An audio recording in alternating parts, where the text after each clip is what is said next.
ሰላም እንደምን ዋላችሁ። ከዚህ ላይ አንድ መልእክት አለኝ።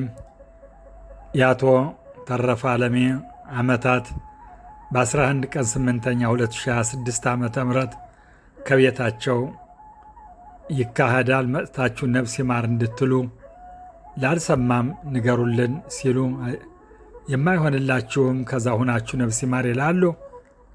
ነፍሳቸውን ይማርና ከዚህ የሚከተለውን የህይወት ታሪካቸውን እጥር አድርገን በግጥም እንጉርጉሮ እናቀርበዋለን። እንዲህ ይላሉ ቤተሰቦች።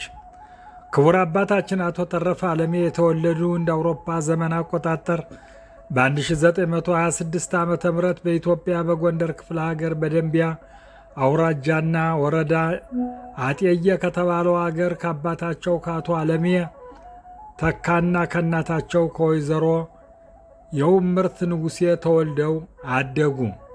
ክቡር አባታችን አቶ ተረፈ አለሜ ለአዳም የተሰጠ የሞት ማጫ ተራው ደረሳቸውና እንደ አውሮፓ አቆጣጠር በ22/8/2025 ዓ.ም በተወለዱ በ99 ዓመታቸው ከዚህ ዓለም በሞት ተለዩ።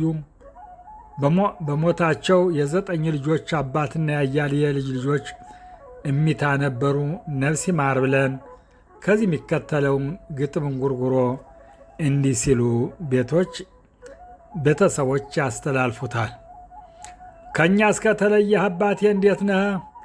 ልጆች መጥተው ደርሶ ዓመታትህ ሙሳይቱን ጋግረን ጨሶች ሊፈቱ መንግሥተ ሰማያት ገነት ያዋርስ።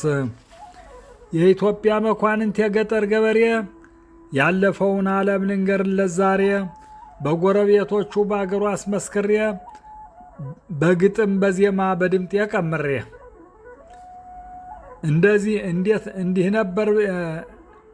እንዲህ ነበር ብዬ ሙያውን ስናገር አገሩን በሙሉ ቁሟል ሊመሰክር የጥሩ የጥሬ ሸርፈው ሲነባበር አብልቶ የሚያጠግብ ከተማና ገጠር በዚህ በግብርና ጥሩ ጥሬ አምርቶ ነጭ ጤፍ ማሽላ በጎተራው ሞልቶ ለወንድ መኳንንት ጋቢ ኩታ ሰርቶ ሕዝብ የሚያኮራ በእጅ ጥበብ ሰርቶ በዓለም ኮበለለ ቅድስት ሀገር ገብቶ እህል በየአይነቱ ያመረትከው ሁላ ተዋልካው ነጭ ጤፍ ሽምብራ ማሽላ በአህያው ተጭኖ በሸርፋ የሞላ በህዳር በተሳስ የማርሸት ሲበላ ዓለም አላፊ ነው ቀርቷል ወደ ኋላ ከአዳም የተገኘው አፈር ሆነ ገላ።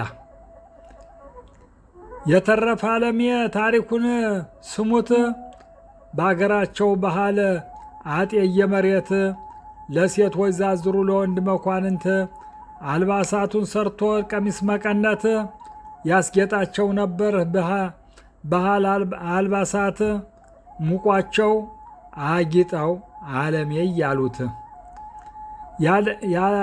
ያተረፈ አለሜ እሜት አንቺን አሉ አሳድገው ድረው ልጆችን በሙሉ በሰርግ በምላሽ ሲያጠጡ ሲያበሉ መከር ተከተተ ዓለም አለፋሉ ከላይኛው ዓለም ቤት ልንሰራ እያሉ ከገነት ተቀምጠው መናውን ሊበሉ ተረፈ ሲከተል ፊት ፊት አንቺን አሉ።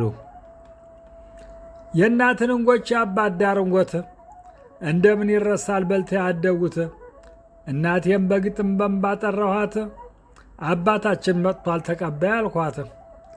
አባትና እናቴ ተፋተው ሲኖሩ ዛሬ ቀን ታረቁ በአንድ ላይ አደሩ ከላይኛው ዓለም ቤታቸውን ሰሩ ከአብርሃም ከሳራ ከገነት ሊኖሩ። ሂድ ምን ሊከፋህ ምን ሊቸግርህ ከእንግዲህ አባት የራብ አይነካህ እሜት አንቺን አሉ ክብርት ሀቲትህ ጥሩ ጠምቃ ጋግራ ልታስተናግድህ። ዛሬም በዓመታትህ በቀብርህ ደርሰን ተቀብርህ በላይ ችቦ ባኑረን በንባ እየተራጨን ተመለስነ ዙረን ትመጣለህ ብለን እያየን በሩን ለካስ ቁርጥ ሆኗል መለየታችን መንግሥተ ሰማያት ነፍስህን ይማር ይላሉ ቤተሰቦች። እኔም የግጥም ደራሲው ካሳው ማሩበት ይህንን አንብቤ ለዓመታታቸው መታሰቢያ እንዲህ ስለ ከፎቶግራፋቸው ጋር ይቀርባል። ነፍስ ይማር።